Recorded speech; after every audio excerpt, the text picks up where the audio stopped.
Bismillahirrahmanirrahim. Astagfirullahaladzim.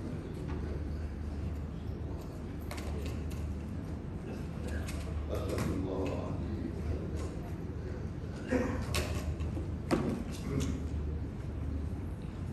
Ila hadratin Nabi sallallahu alaihi wasallam wa ala alihi wa sahbihi wa sallam. A'udzu billahi minasyaitonir rajim.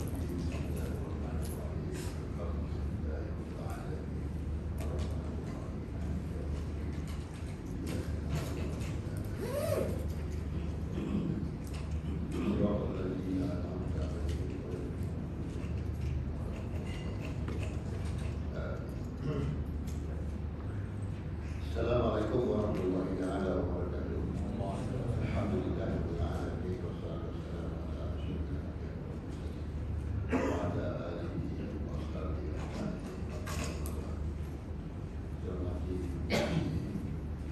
surah Al-Fatihah.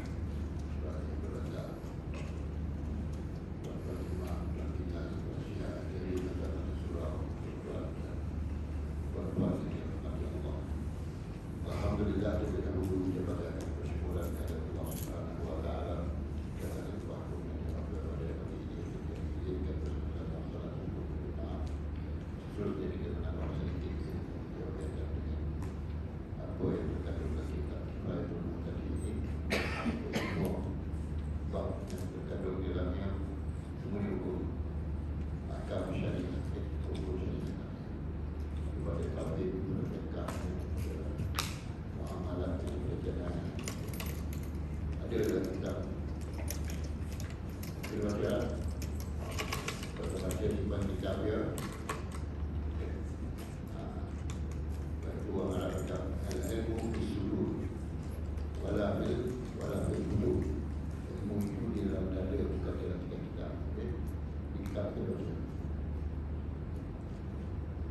pada tuan dan perempuan yang dirahmati Allah. Hari ini kalau kita tanya orang, saya tanya juga malam saya mengajar di masjid. Kenapa orang ramai datang? Dari 5 orang ni banyak kali kena kuarantin. Jadi kita tambah satu lagi lah soalan. Kalau orang tak ada tu pergi makan angin ke pergi kuarantin. Kedua lah. Kalau tak makan lagi, kuarantin. Kalau tak kuarantin, makan lagi. Itu dua perkara yang ada sekarang ni. Perlu tambah satu lagi. Kalau tambah satu lagi, kalau orang lelaki, di mana pula? Isteri kedua, isteri ketiga tu baru dah dua.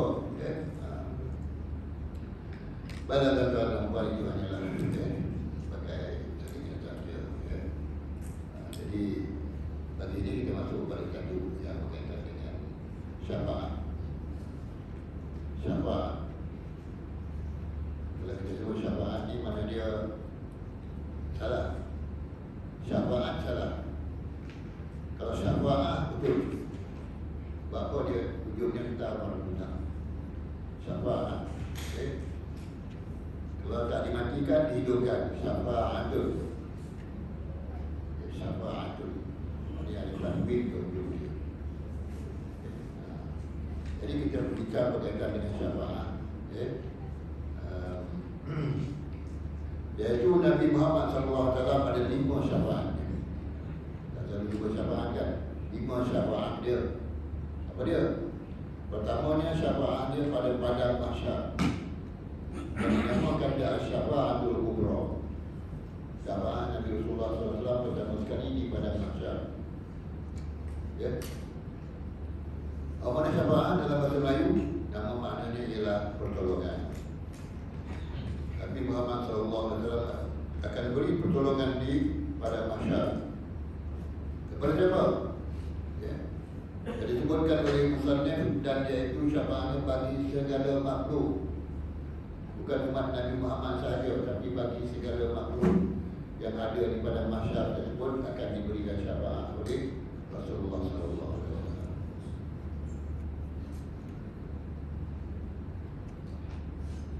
Sebab itu dalam firman Allah disebutkan, laqad arsalnaka rahmatan lil alamin. Kemudian kami utuskan engkau wahai Muhammad sebagai satu rahmat kepada alam ini. Seluruh makhluk lah, masuk jin, syaitan, iblis, masuk orang kafir, orang fasik, orang munafik, semua dapat syafaat Rasulullah SAW di mana? Di pada masyarakat. Bukan Nabi Muhammad sahaja.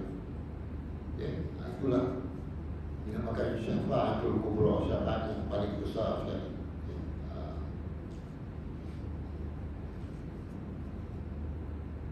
Pada masyarakat itu, pada masyarakat supaya dilepaskan sekaliannya daripada seksa yang berpanjangan, diperseksa berpanjangan, berdiri pada masyarakat.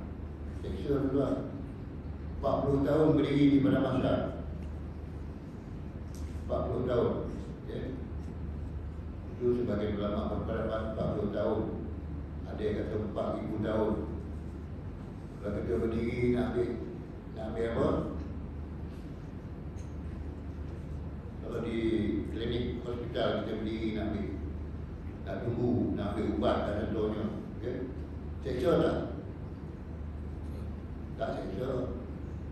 Paling tinggi pun setengah jam. Tapi seksa ni kenapa? Orang sakit, batuk, macam-macam lagi, demam sesemua dan berbagai lagi lah. Seksa kerana badan tak sihat. Tapi berdiri itu tak lama, setengah jam. Tapi dia ada besok yang seksa ni berdiri itu 40 tahun, ada kata 40,000 tahun. Ini bergantunglah di alam akhirat besok. Kita tak boleh kira samakan kira macam kita kira tahun di dunia sekarang ni. Jadi itulah syafaatul kubra. Kalau orang tanya kita apakah dia syafaatul kubra, iaitu Rasulullah SAW memberikan pertolongan kepada semua makhluk supaya tidak berdiri berpanjangan di pada masyarakat.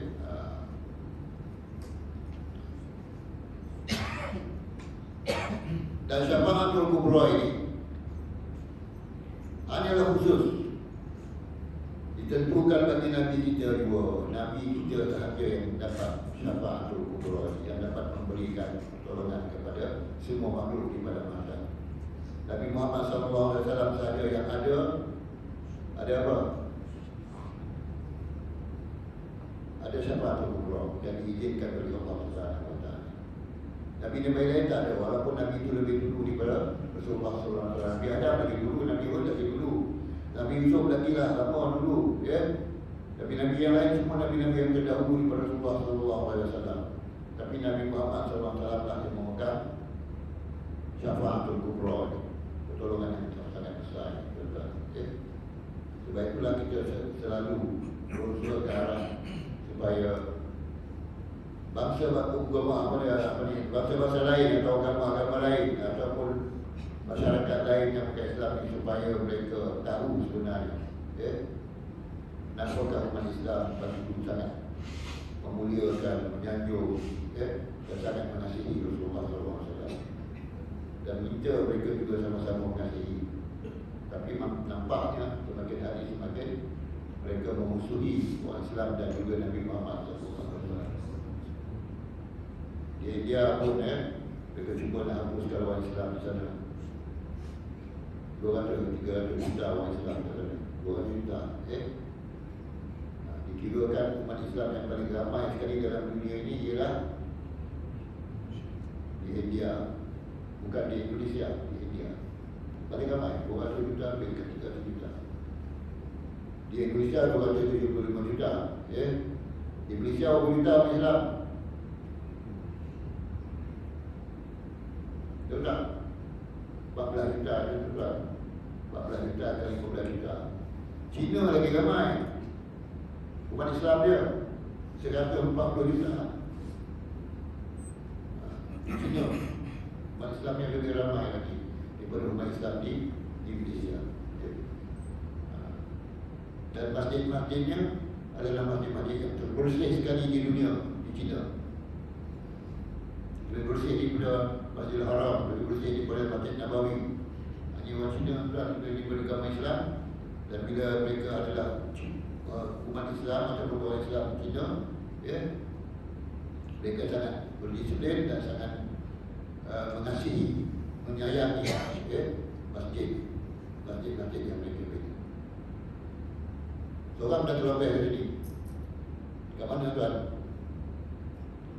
Kat pada sini yang mendirikan masjid Datuk Yusof T. Cina Islam di Kuala Cina. Bukan sini Islam di sini. Itu baru seorang terlebih. Kalau 20-30 orang, 30 buah masjid pula dia buat kat Malaysia ni. Sebab dia sangat sayang dan cinta serta kasih kepada masjid. Kalau boleh dia buat masjid, ya. Di tempat-tempat yang perlu dibuat masjid lah, ya. Kalau tempat yang tak ada orang pun buat masjid je lah. Baiklah tuan-tuan yang dan perempuan yang dirahmati Allah. Dan syafaat yang kedua yang dikurniakan kepada Rasulullah SAW, syafaat yang kedua yang dikurniakan kepada Rasulullah SAW, yang kedua syafaatnya bagi ahli syurga supaya dimasukkan mereka itu kepada syurga. Ahli syurga menunggu-nunggu, nama dah ada, tapi lebih benar masuk. Nak masuk syurga tu lambat, ya. Jadi Rasulullah SAW pun menggunakan syafaat yang dikurniakan oleh Allah SWT supaya dimasukkan segera mereka ke syurga. Jangan tunggu lama-lama. Nanti apa? Yang cara pun ni, ya? Jangan tunggu lama-lama. Lagi lama tunggu lagi apa? Lagi bermasalah lah tuan-tuan, ya. Yang ketiga, syafaat Rasulullah SAW ialah syafaatnya bagi orang yang berdosa daripada ahli tauhid. Orang yang berdosa daripada umat Islam ini. Ahli tauhid ini bukan umat Islam yang umat Nabi Muhammad saja yang dipanggil ahli tauhid, ya. Penganut agama yang dibawa oleh Nabi Adam, Nabi Hud, Nabi Saleh, Nabi Yusuf, Nabi Musa, Nabi Isa dan Nabi-Nabi yang lain itu semuanya adalah ahli tauhid. Penganut dia, semuanya ahli tauhid. Kita ni juga ahli tauhid. Apa makna tauhid? Tauhid artinya ialah mengesahkan Allah Subhanahu Wa Taala. Itu tauhid. Okay. Jadi Rasulullah SAW akan digunakan syafaatnya untuk apa? Untuk orang-orang yang berdosa daripada dosa ini yang telah dimasukkan mereka itu ke dalam neraka. Ahli tauhid yang dah dimasukkan ke dalam neraka, Rasulullah akan memberikan syafaatnya supaya mereka dikeluarkan daripada neraka. Dibakar, diazab dalam neraka itu begitu lama, ya. Dan ahli tauhid ini tidak dikekalkan dalam neraka, mereka akan keluar juga akhirnya. Itu saya dah sebutkan, mereka keluar akhirnya mereka akan dibawa ke pintu syurga dan dimasukkan ke dalam sungai yang dinamakan sungai kehidupan. Setelah mereka berada dalam bintang legam dan sebagainya, ya, dan dimasukkan ke dalam sungai tersebut dan keluar dan keadaan bersih dan pakai cincin. Cincin menunjukkan mereka adalah golongan terakhir yang keluar daripada neraka, yang dimasukkan ke dalam syurga, dan ahli syurga kenal mereka ini berdasarkan kepada cincin yang mereka pakai. Okay. Agak-agak ni kita tak mana tuan-tuan yang nak pakai cincin juga. Kalau kita kena pakai cincin ni kita terlewat lah. Kita kena bakar dulu. Tapi orang Islam yang dibakar dalam neraka, yang diadab dalam neraka, dia akan dimatikan supaya tidak merasai kepedihan, ya, diadab dalam neraka itu dimatikan. Macam orang kena bedah lah, dia apa dulu? Use. Tak sedar. Kalau sedar, kena bedah tu kalau sedar apa? Mengelubuh. Sebab tu ada, ya, teknologi ataupun perubatan bius ni supaya memudahkan.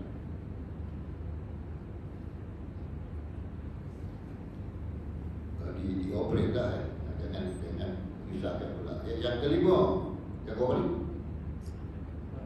yang keempat, Syafaat Rasulullah SAW bagi ahli syurga supaya diangkatkan darjat mereka itu pada syurga. Ada lagi syafaat yang keempat, iaitu kepada ahli syurga pula, supaya di dalam syurga mereka dapat kedudukan yang tinggi di dalam syurga. Dah masuk syurga itu dah baiklah, tapi Rasulullah akan bagi pula syafaat lagi, iaitu pertolongan lagi supaya diangkatkan kedudukan itu daripada bawah ni atas sikit, ataupun sampailah pada syurga apa? Firdaus. Ya, syurga yang paling tinggi sekali. Syurga pun ada syafaat di Rasulullah SAW, walaupun mereka dah masuk syurga. Ya. Dan yang kelima, syafaatnya bagi seorang daripada kufar yang dalam neraka supaya diringankan siksa dia. Ada syafaat Allah kepada orang kafir ini supaya diringankan siksa dia. Siapa dia di antara orang kafir yang diringankan siksa dia itu? Ialah siapa? Iaitu Abu Talib. Siapa dia Abu Talib? Bapa saudara Rasulullah SAW. Itu diringankan siksa dia. Itu syafaat kepada orang kafir. Sebab Abu Talib ni tak Islam, dia tak masuk Islam. Walaupun semasa dia nak meninggal dunia, kalau Abu Talib ni kita sebut meninggal dunia, bukan wafat tuan. Walaupun dia wafat Rasulullah SAW, masa dia nak meninggal dunia tu, rakan-rakan dia sebelah kanan, sebelah kiri menyuruh Abu Talib ni jangan menerima seruan Nabi Muhammad SAW supaya mengucap dua kalimah syahadat. Talib menarilah di antara dua, satu daripada Rasulullah SAW, satu daripada sahabat kawan-kawan dia.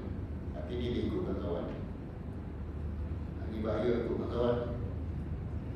Ya, sebab itu kalau kita nak berkawan-kawan, tak boleh.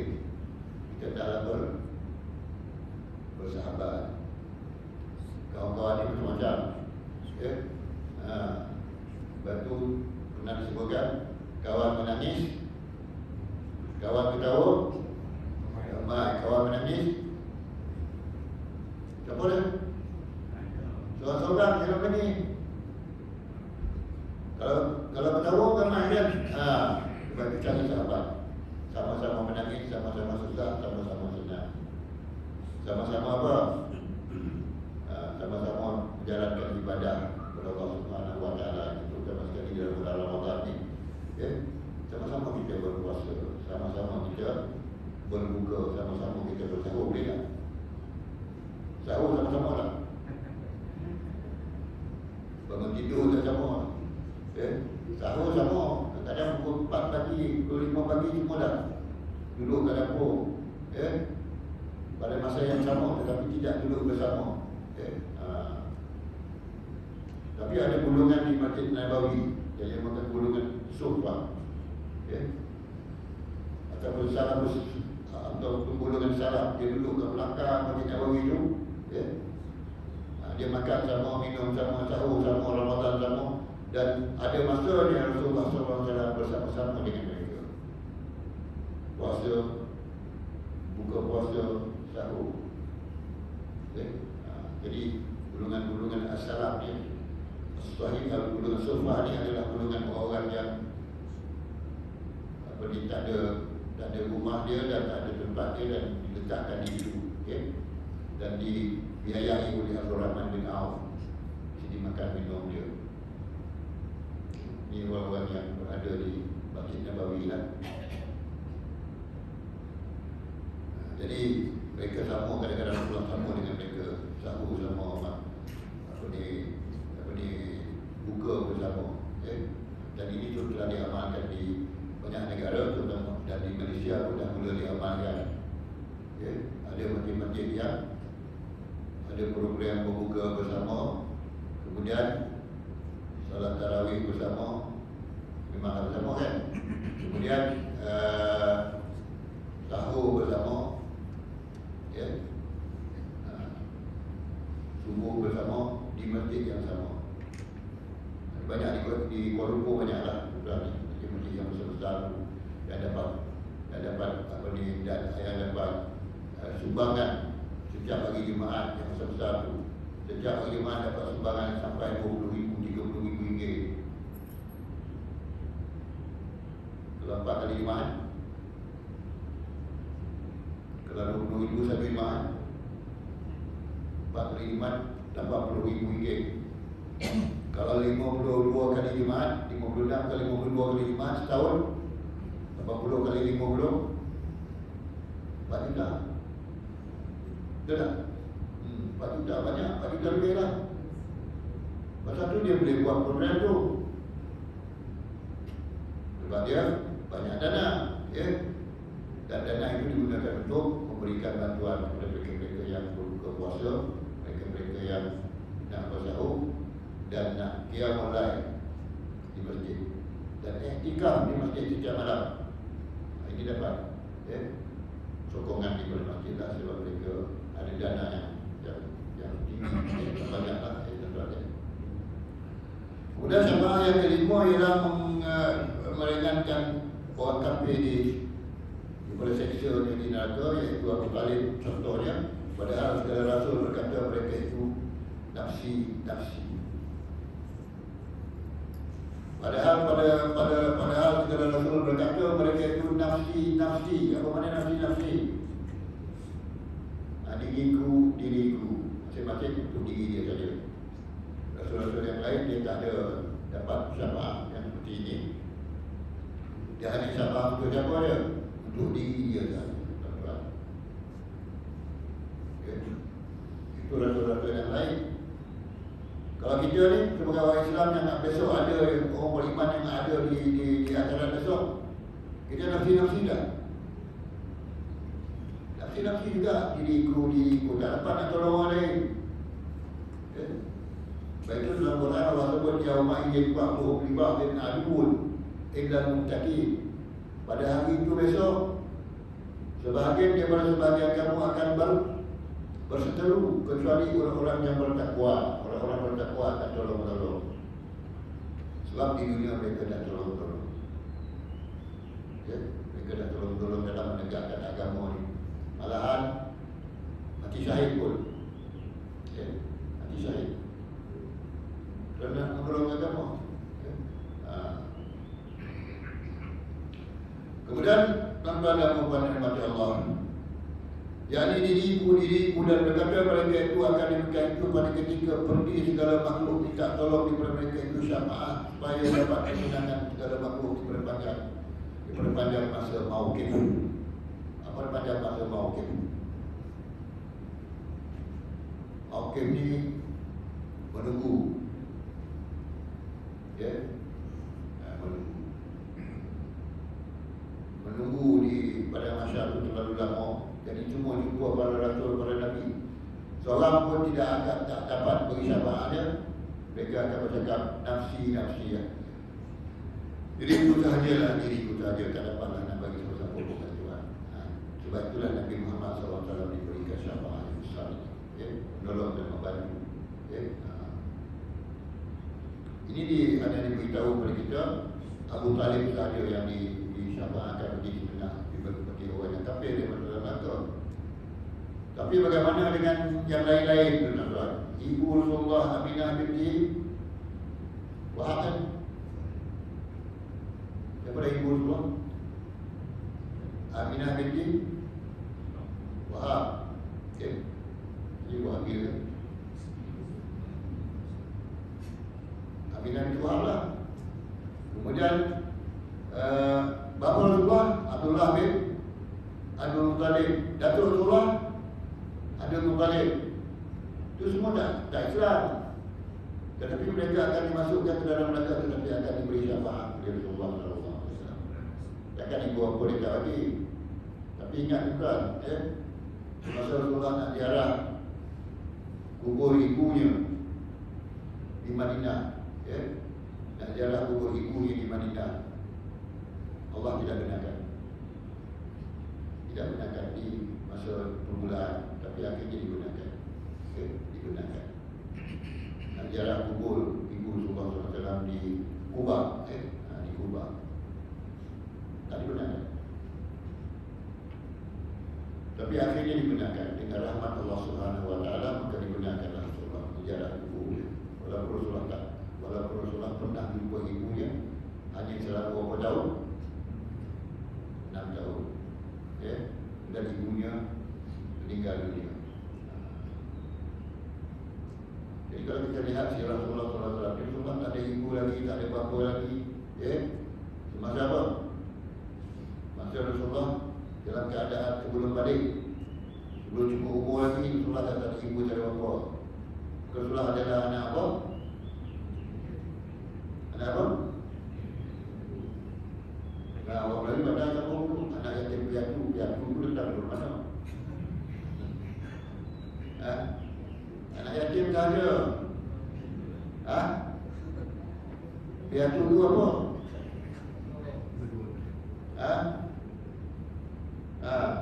Anak yatim, bukan anak yatim piatu.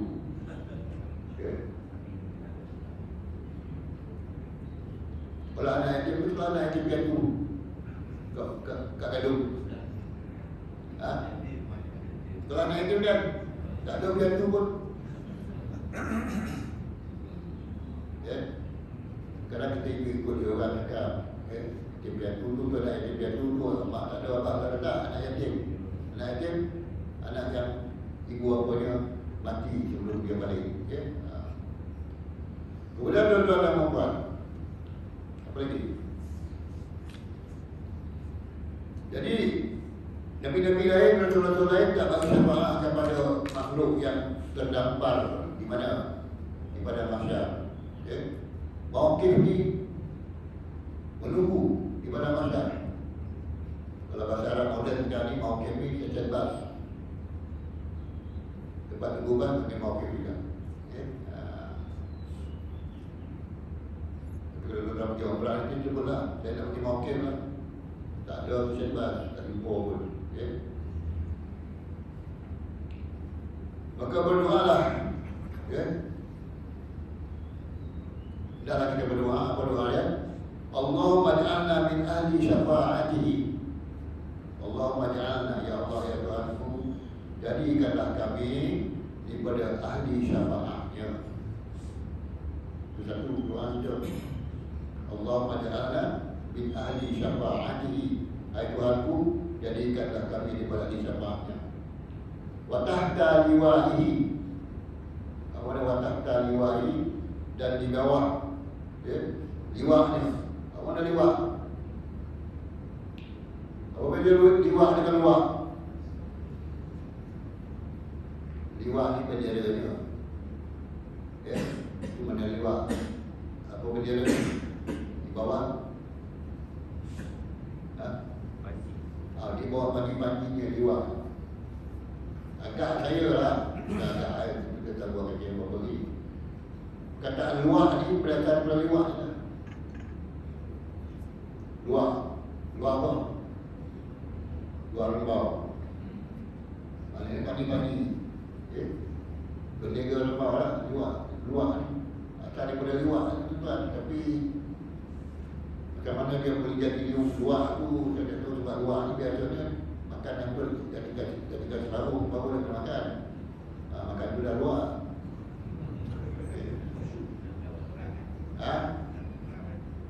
Dah separuh dia kena makan, luak tak makanan.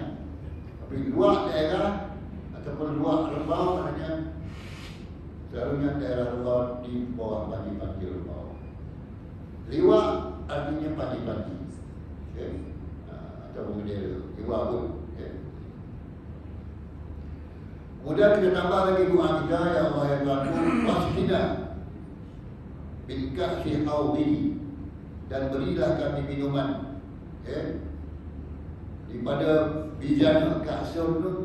Ka'sun tu bijana, min ka'si, min ka'si daripada bijana. Tapi kalau diterjemahkan bahasa Arab atau sebagai bentuk ka'sun artinya gelas. Apa benda ni gelas dengan bijana? Bijana apa? Gelas apa? Bijana besar lagi lah. Bijana yang mengisi air tu. Kalau kat kampung kita tu, kalau tempayan tu tak boleh pakai bijana. Dia tak pakai bijana tempayan tu. Ingat tak lagi tempayan? Ada lagi tak tempayan ni? Ada betul kan? Ha? Dan juga ada etik jadi barang biasa jelas. Barang biasa antara negara pembayaran. Ya. Dulu masa kita mengaji, masa budak-budak dulu pergi mengaji masa orang guru di kampung-kampung, tak ada payung masa tu. Kat tangga tu ada tutup payung besar, basuhlah kaki, ya. Ambil air di belakang payung tersebut. Tak pernah kena payung tu, pergi cedok air kat biji sana, ramai-ramai lah masukkan air dalam payung tu, ya. Dulu masa kita budak-budak dulu lah, hari ni ya, semua ada kemudahan. Tapi kalau kemudahan itu ditarik balik oleh Allah Subhanahu Wa Taala, lebih susah lagi kita daripada orang dulu. Lebih susah lagi. Ya. Kalau dulu ada juga lah biji, ada juga lah tempayan, ada juga lah orang pakai tali air ke apa? Ha? Tali? Ha? Bonda. Dia ada Datuk ke Bonda tu? Datuk Bandar ke Datuk Bonda? Ya, ada. Ya, tuan. Kampung dia bagi tuang air. Tengah air kan? Lagi hebat orang dulu. Ya tak? Tandas tak ada lagi masa tu. Tengah air itulah orang bertandas kan berlari ke belakang. Bercician.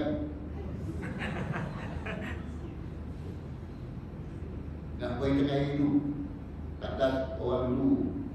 Kita syukur Alhamdulillah tandas kita.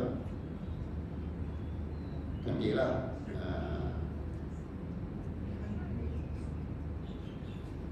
Tapi yang bersih sekali tandas-tandas ni saya dah pergi mulai ya. Banding negeri Arab dengan banding negeri Barat lagi cantik lah. Yang saya pergi Jepun tu lagi cantik tandas dia. Dalam tandas boleh tidur. Wakilah boleh kena batal. Kunci dalam tu boleh tidur. Sudah bersih ni tandas mereka. Itu di Jepun. Di Australia tak berapa bersih. Ya. Kadang-kadang ada budak-budak dia nakal sikit lah. Ya. Di Australia ni dia tak jaga kebersihan. Di Jepun dia jaga kebersihan. Negeri Arab depan pintu tandas dia tulis an-nadhafatu minal iman. Boleh dia. Hebat. Kebersihan adalah sebahagian daripada iman. Kat pintu nak masuk tandas dia. Sekali dia masuk dalam tandas dia, tak sempat nak buka pintu dia, putar jangan keluar balik. Tak jadi masuk. Sebab sangat kotor, tak bersih. Itu kebersihan. Sebab itu tadi disebut dulu tadi kan, orang Cina adalah orang Islam Cina adalah orang Islam yang paling mencintai masjid dan surau-surau masjid-masjidnya, dan dia jaga kebersihan masjidnya. Dan ada pandangan mengatakan bahawa dibandingkan masjid-masjid di Cina dengan masjid-masjid di negeri Arab seperti di Masjidil Haram dan Masjid Nabawi, Cina lagi bersih. Tapi masjid yang paling cantik sekali kat mana tuan? Brunei. Saya pergi Brunei, 4-5 buah masjid, semua disalut dengan air mas. Sebagai anak bukan semua. Cantik. Bila berjemaah adalah 3, 4, 5 baris maghrib tu. Berjemaah, solat maghrib berjemaah. Kemudian adalah tazkirah. Ada ustaz kita di Malaysia datang beri tazkirah. Tinggallah 3 orang. Masjidnya paling cantik, tuan. Okay. Kalau beri buat lawatan ke Madinah, okay. Nak tengok masjid cantik. Nak tengok masjid cantik. Ada seorang kawan saya telah menjadi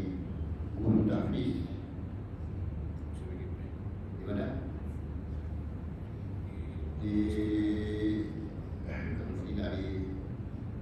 Brunei lah.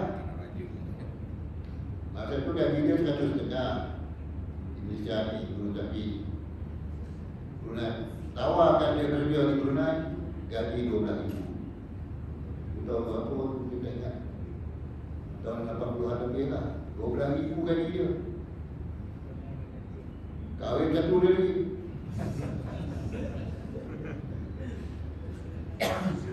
Okay. 12,000 tahun 80-an, tahun 12,000. Sekarang kalau tahun 2024, 2022 ni 12,000 tak cukup tuan. Okay. Ramai orang tak cukup lah. Pasal banyak komitmen yang lain-lain ya. Jadi cakap dulu tuan-tuan. Okay. Berkaitan dengan bab ini tadi, syafaat kubra. Ada 5 syafaat Rasulullah. Kalau kita baca dulu ni, ya. Agak sama dulu tak baca yang berkaitan dengan syafaat. Ya kan, alhamdulillah. Kalau dulu pun yang faham ada dulu. Ya. Mudah-mudahan Allah SWT memberkati kehidupan kita dan memberikan taufik